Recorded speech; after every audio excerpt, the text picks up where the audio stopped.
So we are at the two dots, about 10 lines up on Daf Nun Amid Beis, 10 lines from the bottom. Itma, Chavite Kain Gadol. Again, the Chavite Kain Gadol are brought.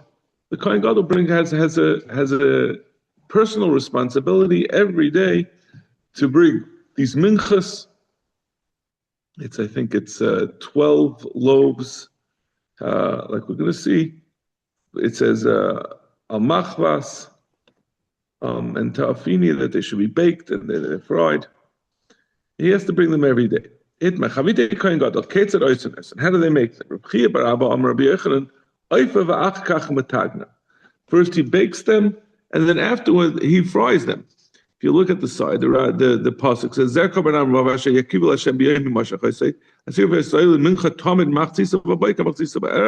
and it continues, al machvas bashemen tase, should be made in a machvas, which is like a thin pan, murveches,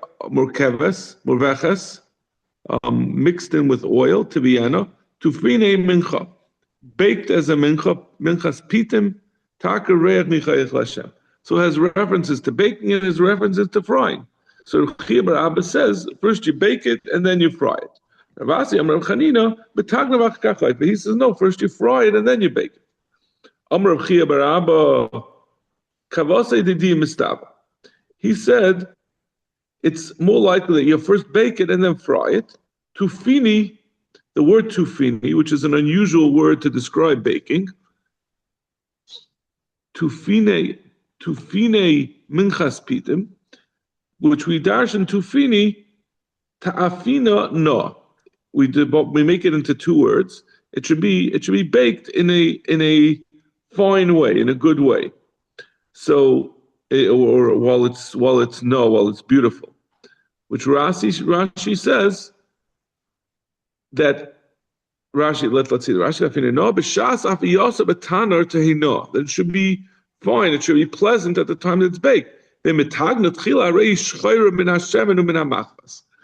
Anyone who's ever tried frying, every time you fry, something burns a little bit. So once you fried it, it's not no anymore. So therefore you have to do baking first, because the frying gets a little burnt. That's what we get from tafini tafanina. It's more likely the other way around. You first fry it. Tafini no. He says instead of no as pleasant, no, which means partially raw.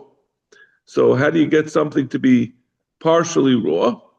So he says, first you fry it. So now it's partially baked and partially raw, and then you bake it completely. So you're taking something that's partially baked, partially cooked, and then you bake it. The Gemara says this question of which comes first, the baking or the frying, is the machlokes tanai. Tufini tafina no. The Tanakama says tufini means that it should be, like we said, the second shot, it should be first fried and then baked. Rabbi Omer tafini no. He says no, it should be fine, it should be good, which means that you should first bake it before you fry it. Rabbi Yosi Omer tafini rabba. Rashi says a few pshatim on it. The first pshat he says is it gets a lot of baking. Islay no, but islay no. Which Rashi says it means that you first bake it, then you fry it, and then you bake it again. So that way you have both no, that the second baking is taking place when it's already partially fried, and it's islay no, that it was baked at the beginning before anything happened to the flour, so it's still pleasant, it's still good when he bakes it. Okay. Tananos. Chavite kain gadol, lishasan v'arichasan v'aviyasan b'fnim. All of these different avodas, the kneading and the braiding or the preparing of the dough, v'aviyasan, and the baking, are done inside of the Beis HaMikdash. But doiches is a Shabbos, and also doiches Shabbos. Normally, Lisha is Asr on Shabbos, but you can do it. You can prepare the chavitin on Shabbos. Usually, you do the malacha on Shabbos, the actual avodah. We're even allowed to do the preparations for the avodah on Shabbos. Minani mili. Where does this come from? Amar Huna, tufini tafini no. Because, like we said in the previous Gemara, that it has to be baked that it should be no, it should be pleasant. The afalame esmal, and if you're going to bake it the previous day in order to prepare the chavite kohen gadol, if you prepare them on Friday for Shabbos, instead of like we said that it's deicha Shabbos, in shifa lo, it's gonna get blown up. It's gonna spoil to some extent from the previous day.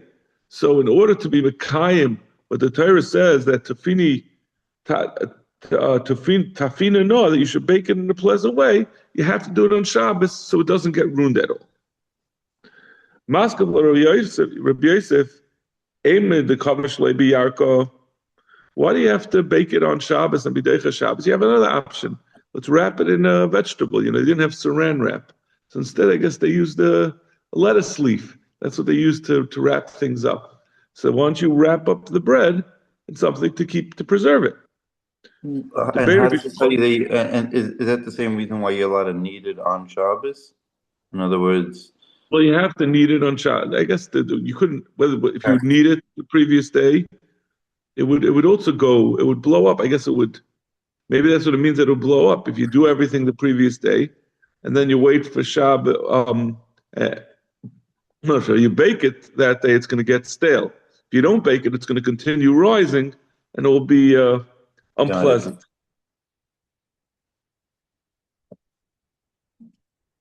Yeah. I think, this is really what my wife does. But I'm saying that's why I've never made challah, to be honest. Yeah, that's what she does. She bakes a challah and then she puts like a wet towel over it so it shouldn't continue rising too much. She's not ready to bake it. So I guess that's what the suggestion is. If you cover it, it won't continue to rise.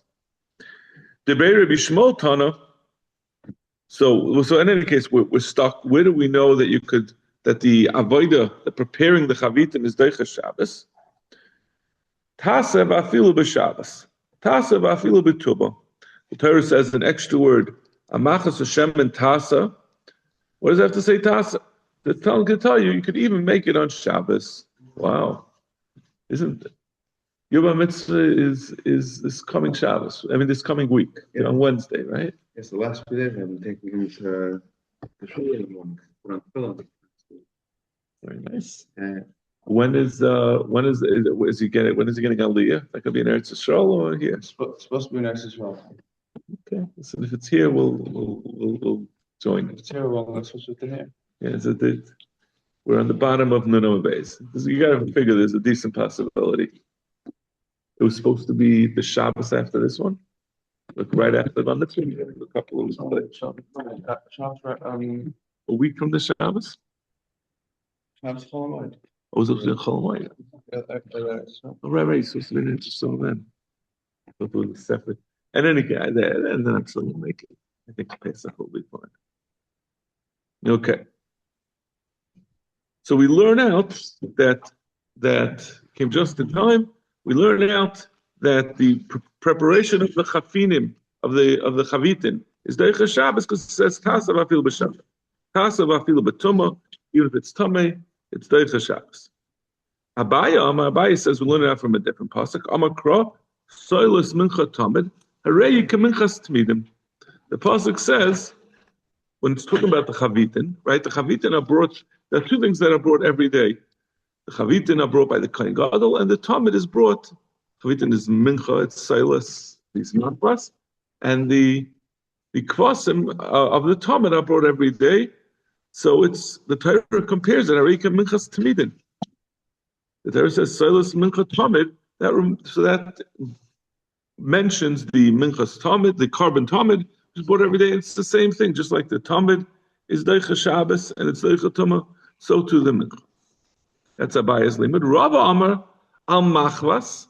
The Torah says that the chavitin are done al machvas on a thin pan. That tells you that it must be done in a kli sharis. The afalame esmal, if you have to prepare the chavitin in a kli sharis, that means as soon as it's put into the kli sharis, it gets a din of kedushas haguf. And once it has a din of kedushas haguf, it has to be brought that day.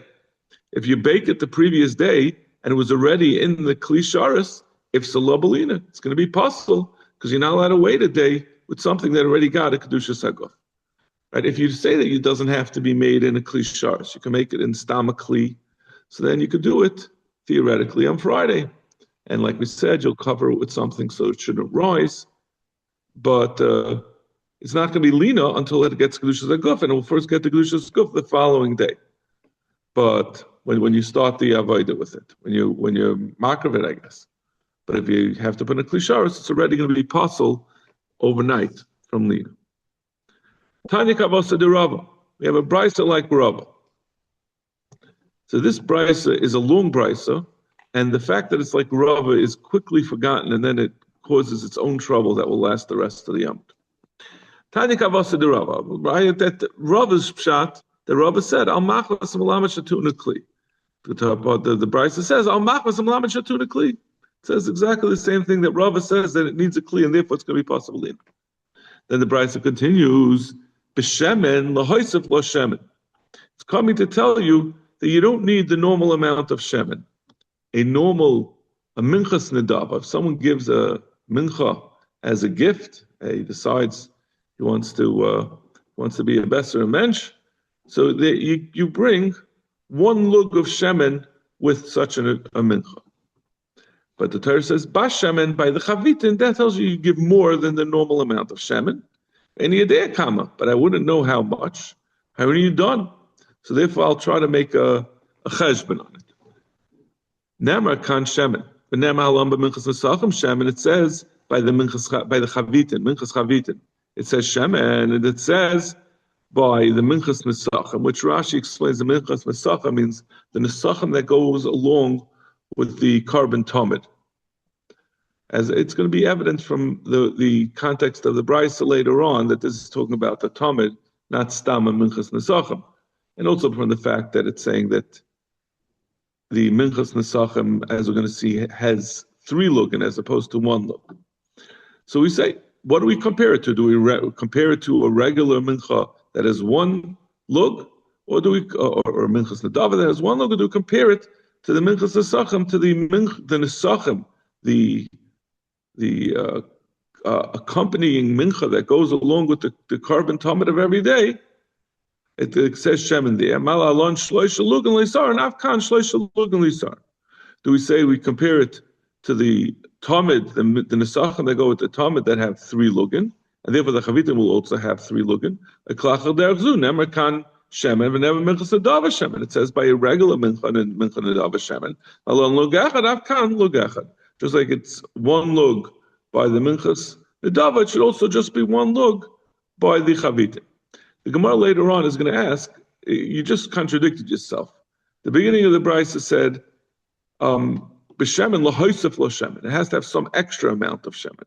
And then we go back and we say maybe it's learning out from Nedava that it should just be one lug. And this is going to be very important. The Gemara is going to reinterpret or reread the whole brisa based on this question. But before we get to that, the brisa continues. So niralami daima. So what do we compare it to? What do we compare the chavitin to? Do we compare it more to the nesachim that go with the tamid, or do we compare it to regular minchas adama? Donin tashbat bitashbat. Do we say the acronym of tashbat from tashbat, which is the tamid? Should we learn out the chavitim from the tamid? First of all, tadir, that they're both brought every day, and minchas adama is not brought every day. Doicha Shabbos, the tamid is brought even on Shabbos, and the chavitin are brought on Shabbos.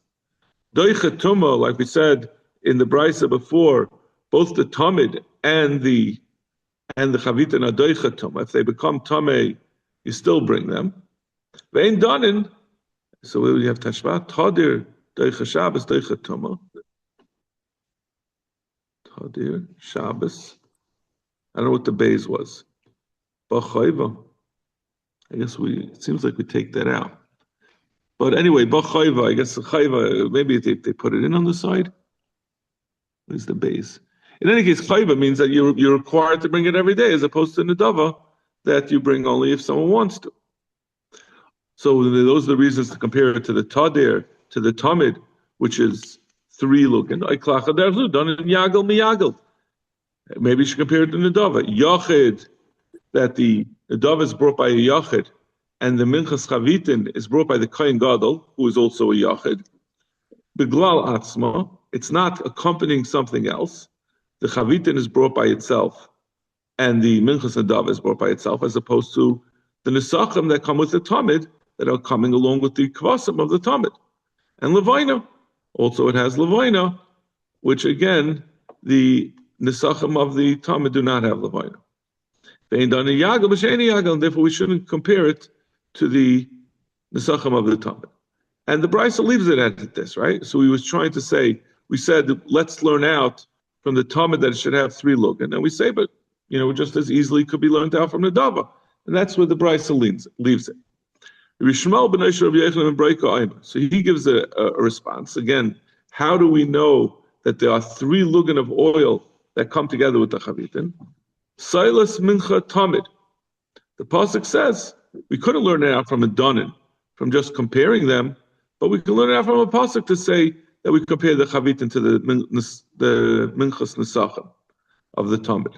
It says Silas mincha tamid. The Torah compares it to a tamid, the chavitin to a tamid. Arei lecha minchas tamid. The mamchas tamid gimelugin lisan avzu gimelugin lisan. That is the shita of Rabbi Shmuel ben Ashur B'Yechem and Breika. Rabbi Shimon Aimer was still in the Brisa, still Tanoim. Rabbi Shimon Aimer riba kan shemen riba minchas kvasim shemen. He says we learn that from a different source.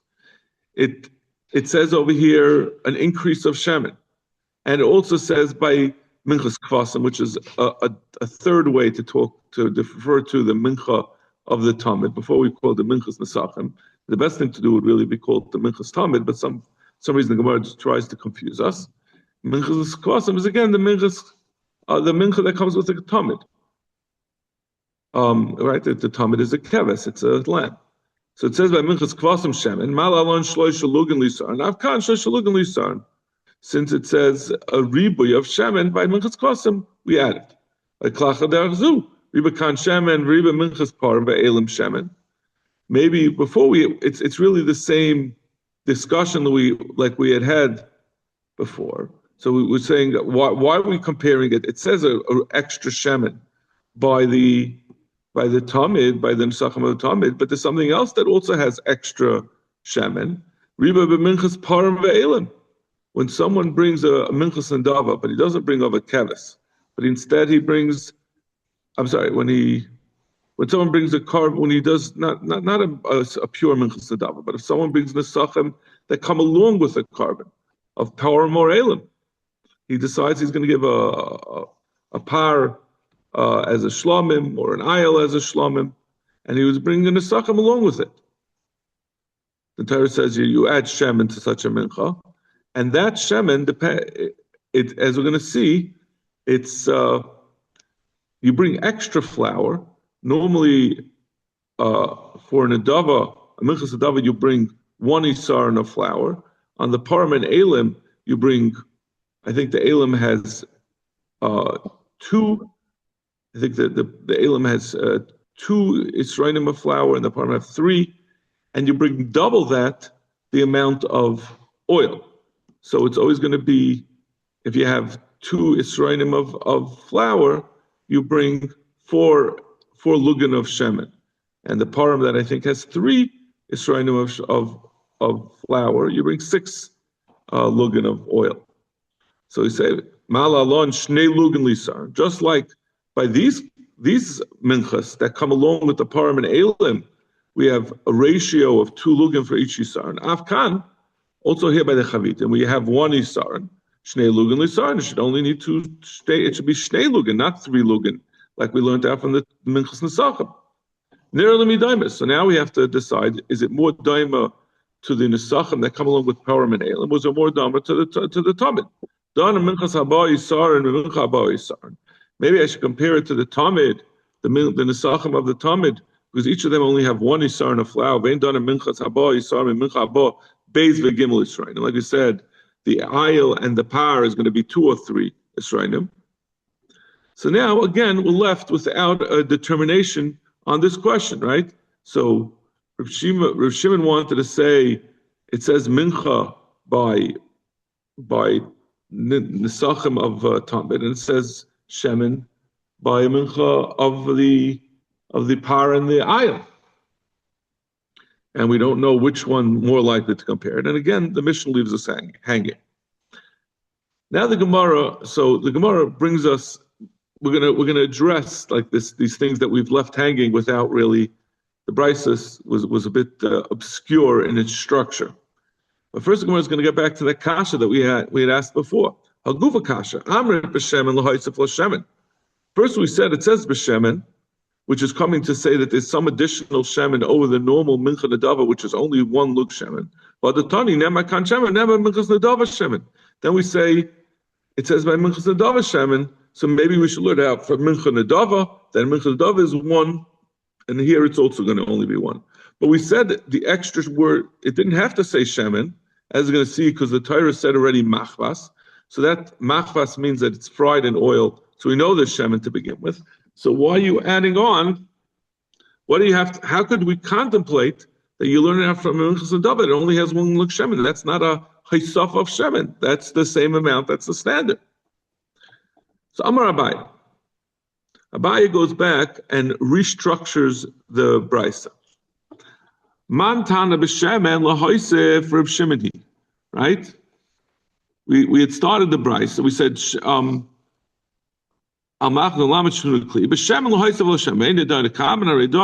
we had the whole question, and we answered at the end that we try to be done with what you compare it mostly to, and we didn't come to a conclusion. And at the end of that, we said says you learn out Silas Mincha Tamid. That tells you that you should compare it to the Tamid, not to the Minchas, not to the Minchas Nadava. And then we said Rosh Hashanah Riba Kan Shem Riba Minchas Shem. So this first part, before we got to the teretz of Yishmael B'Reisha Rabbi Yechon B'Broika, who gave an explanation of how we know that it's the Shemen is going to be 3 lugin, that you learn it out from a pasuk, because Silas Minchas Tamid. The part prior to that, where we at the beginning of the brisa that it said that Shemen is lahaisef, was a different Tana. So that's Rav Shimoni. Ubedina, and he wanted to say and he wanted to say Ubedina man kamahader, and who wanted to say we learn out from a din, meaning that we said that maybe it would only be learned out from Minchas Nedava.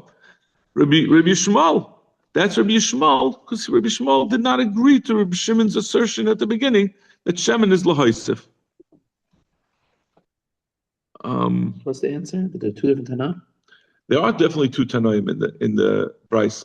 It's not clear that the first part of the brisa that says Shemen is lahaisef, that the word Shemen is telling us there's extra Shemen, it's not clear that that's only one Tana. The pashtus of it, when you read it, is that it's going good. Everyone's agreeing on that. So we're saying, no, that was Reb Shimon. Reb Yishmael, who's going to then answer that when we say Donin, that's because he doesn't agree to that thing that was said by Reb Shimon at the beginning. That's really the simplest way of doing it. Now we're going to have a couple of other explanations. Rav Huna Bar Yeshua Amar, no. Kula Yishmael b'nai Rabbi Yechon B'Broiki. The whole thing is from the beginning when we say Shemen is lahaisef, that's also Rabbi Yishmael. But this is what the discussion was. B'shemen lahaisef lo shemen. We said that Shemen is to be ma'asef Shemen. Why do we say that Shemen is to be ma'asef Shemen? Shemen leitzarach. I wouldn't need to tell you that you have Shemen. There's no point of saying that there is Shemen in the Minchas Chavitim. Even the Chesiv ba'al machvas. It says on a frying pan, kamachvas. So it's like a regular minchas machvas. When someone's nadav a minchas machvas, damya, similar to that. And a minchas machvas always has oil. You can't fry in a pan without oil. So I would have known that you have to be, from the fact that it says shemen, unnecessarily that tells you there's extra shemen. And then the brisa itself clears this question. And even though this is not stated, this is implicit. Then the brisa contemplates maybe it's not to be ma'asef shemen. The Eloi Kasav Rachmana b'Shemen, had the pasuk not written Shemen, Havamina Tahavika Minchas Chayta. I would think it doesn't have any Shemen at all. It would be like a Minchas Chayta. And Rashi says, what happened to the Machvas? Maybe when it says the Machvas, it just is identifying the kli you should bring it in, but it's not saying it should be fried. And therefore, we maybe it's like a Minchas Chayta, which is not really the point, which is maybe it doesn't have any Shemen. So we need the word Shemen just to tell you that there is Shemen.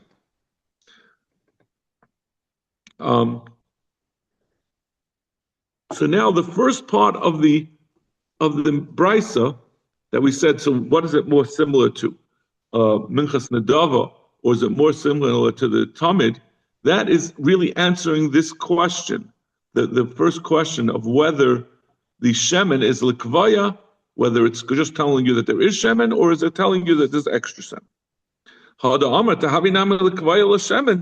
If you want to suggest that the pasuk of shemen is not to add on, say that it's extra shemen, it wouldn't be necessary to tell you that. Teisi Medina.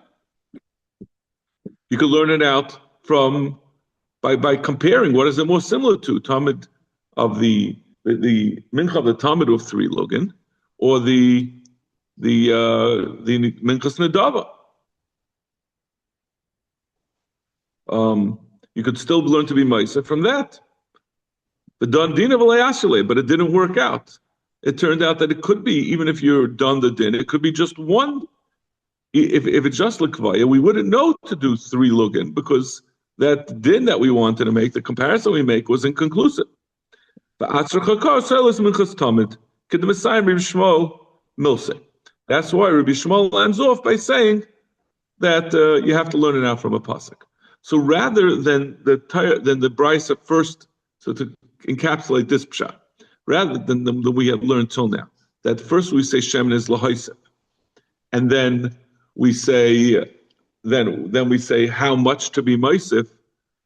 The way we understand it is the brisa said it should be meisef, but then the brisa questions itself: is it really to be meisef? L'chayra, we could learn out to be meisef by comparing it to the Talmud of the mincha of the Talmud. Then the brisa says no, it's not necessarily the case. You may not be able to learn from there, because maybe it's compared to the, if you would just say it's likvaya, then we wouldn't know. If the shemen is not lahaisef, we wouldn't know to say 3 lugin, because we can't necessarily compare it to, you can't necessarily compare it to the original,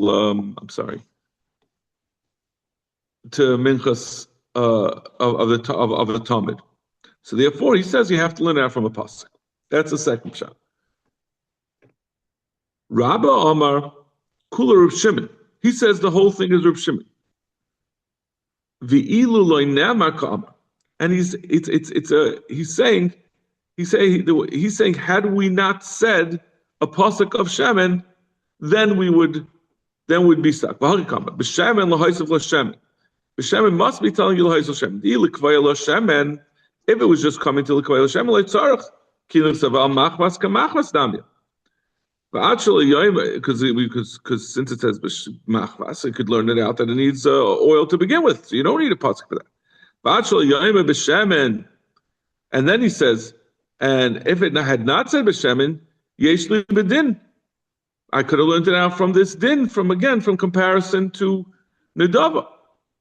Not from Nedava, from Talmud. So I would learn out that you need 3. The Don Dina Layashale. He tried to learn from the din and it didn't work. Therefore, they had to say that B'Shemen is telling you Lahaisif. He said, but even if you say it's Lahaisif, how do we know how much to be Maisif? Maybe instead of 3, it's just 2, like the Param and Elim. Therefore, he had to say, Dana Mincha Haba Isar, and that's why Shimon had to answer at the end. He also had a different limud than Rabbi Shmuel. He had his own limud to tell you that it has to be 3.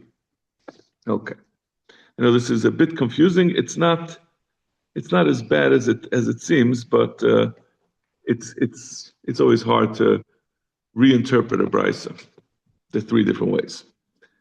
Zok the Mishnah. Lo minu kohen acher tachtav.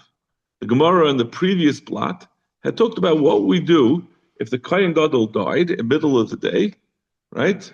And what do we do about the Menachos Chavitin? He brought the Chavitin in the morning. What happens with the second Chavitin? We say you have to bring a whole new Isaron, because the Isaron is supposed to be divided up half in the morning and half at night.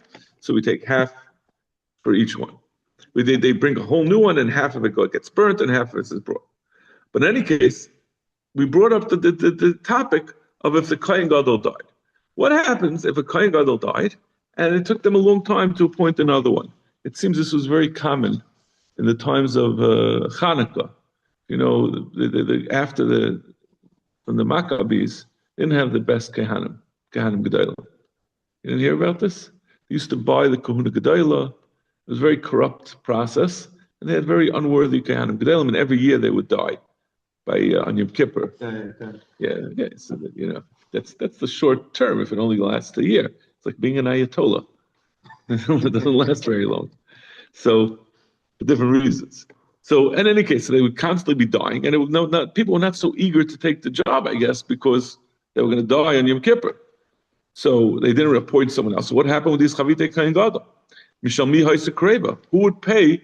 Who would bring these? Where would the money come to bring the Chavitei? Gemara, the Mishnah assumes, and that this is the case, that even if there's no Kohen Gadol, you still have to bring the Chavitei Kohen Gadol. So Shimon Omer Mishal Tzibur says that Tzibur pays for it. Yehuda Omer Mishal Yarshim. The Yarshim of the Kohen Gadol take from his estate and they pay for the Chavitin until the new Kohen Gadol is appointed. And the Mishnah says, "B'shlei mahayse kreva." It was brought a full. Rashi says, "Isaron shalom ba'bayker, isaron bein albayim." You bring a whole isaron instead of a half isaron in the morning and a half at night. Bring a whole isaron in the morning and half at night. We're going to learn it out from a pasuk that this is the rule of the when there's no Kohen Gadol. So Gemara, Tana Rabban, Kohen Gadol shemeis v'lo yiminu kohen acher tachtav minayin shtei min chasei kreva mishal yarshim.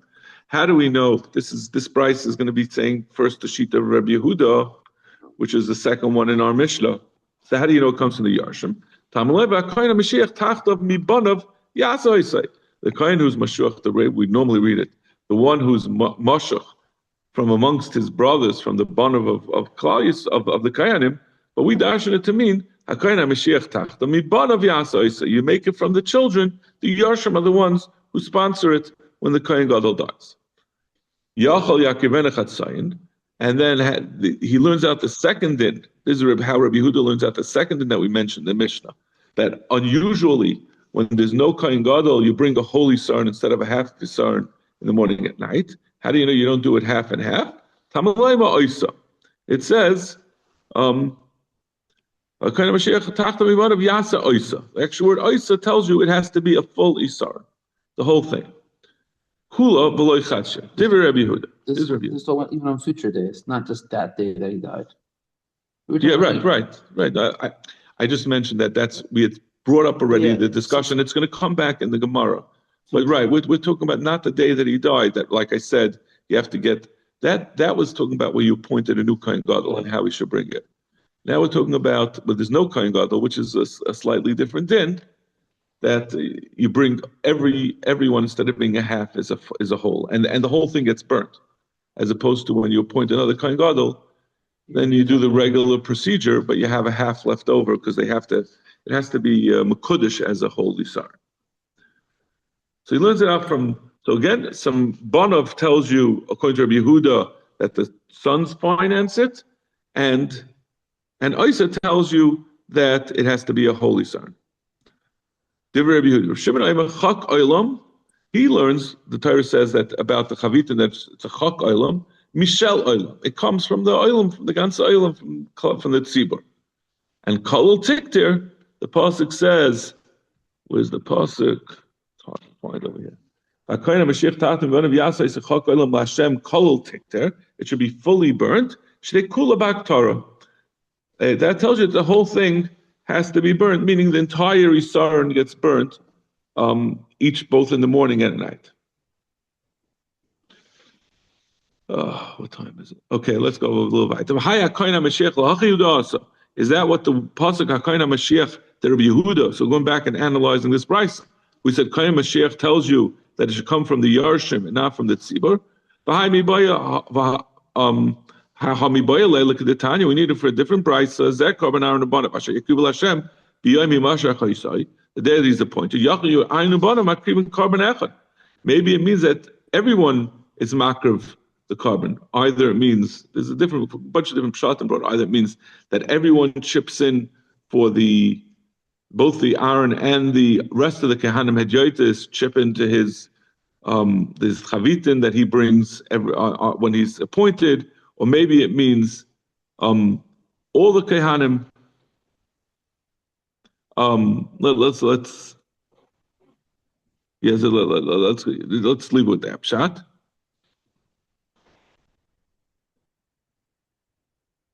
It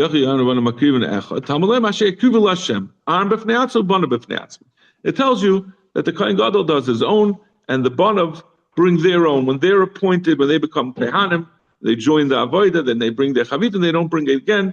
And Aaron brings his, when he's appointed, the Kohen Gadol, and also it means that he brings every day the Chavit. Banav, Elu Kehanim Hedyotis. And Banav tells you that it's the Kehanim Hedyotis. That Rashi says, when a Kohen Hedyot becomes a Mechonech L'Avodah, on that day he brings the Isar. How do we know Bibanav means a Kehanim Hedyotis? Maybe it means a Kohen Gadol, that they all, that this carbon, the Bnei Aaron, every Kohen Gadol, when he is appointed, he should bring it. Already says the Kohen Gadol. Hamani Mekayim Banav, Elu Kehanim Hedyotis. That's to tell you the Kehanim Hedyotis. So whatever this limud is, so you see that it's not coming, like we said, that the Yarshim should pay for the Chavitim if there's no Kohen Gadol. So the Gemara, Im Kein Lichter Kra Kohen HaMashiach Tachtav, Banav Yasa. My mi Banav. It should just say Banav Yasa. His children should do it to tell you Kehanim Hedyotis. My mi Banav. Shamina Tarti. That's telling you both. Rav Shimon Hay Oisa Mayavadlei. What does Rav Shimon do with the Oisa that Rabbi Yehuda had used to tell you that it has to be a full Isaron? Mibayalei l'Kohen Gadol. Rav Shimon has Oisa. He learns that he learns it out from a different pasuk. That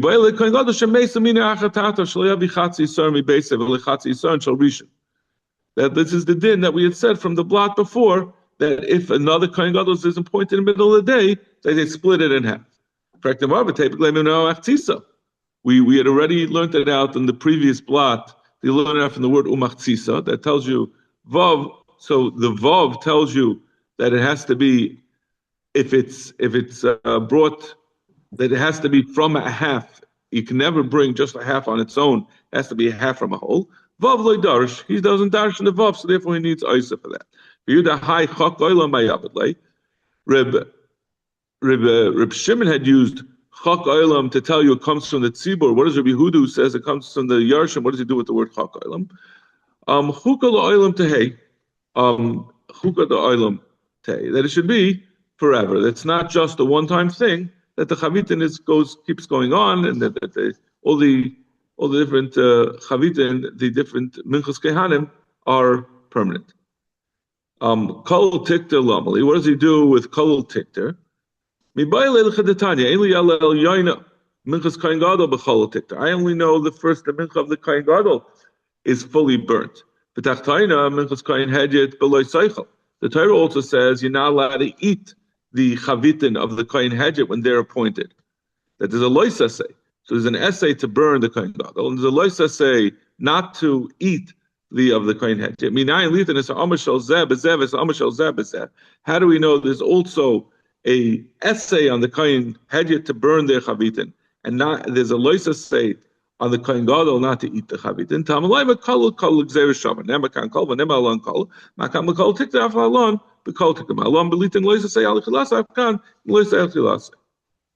Okay, I'm going to stop over here. I think it's more than enough for our first day back. Thank you. Have a great day. I'll see you tomorrow.